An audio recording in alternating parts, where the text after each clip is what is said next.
Come on, slowpoke. Okay.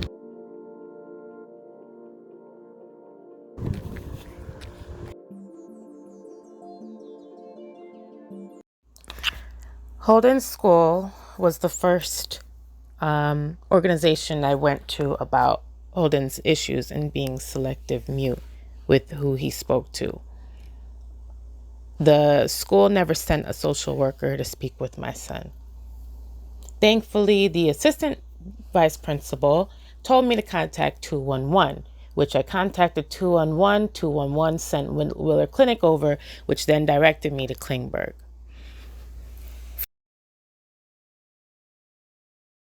5 months after my son being in Klingberg, the disclosure happened.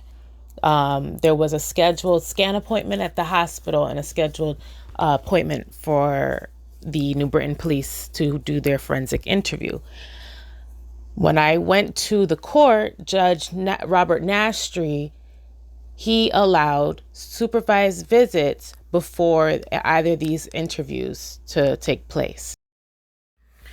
Judge Susan Connors, not pictured here. I don't know why I can't find her photo, but she appointed a GAL, which is a guardian ad litem, someone who's supposed to be the voice of the best interest of the child, to be represented by the court.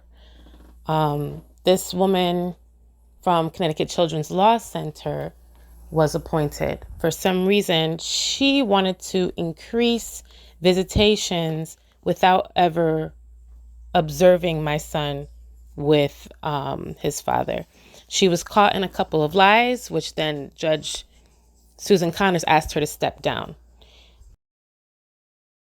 At one point, Judge Tammy Wynn agreed that we should not use a GAL to continue to use family court services. But when Jonathan Stern of Family Court was siding with Klingberg and trying to protect my child, the other side was able to remove family court services from the case, in which we were appointed with Caitlin Rockel at the start of the pandemic.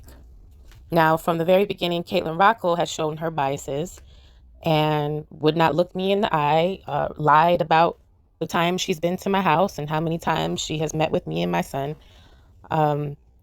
She then decides to take a phone call from this man who is a drug addict and a jilted ex to believe that I would coach my son.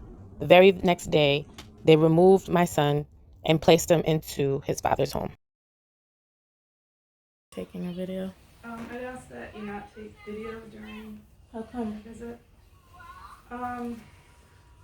It gets a little complicated. Can you explain to me over here, please? Because I need to know.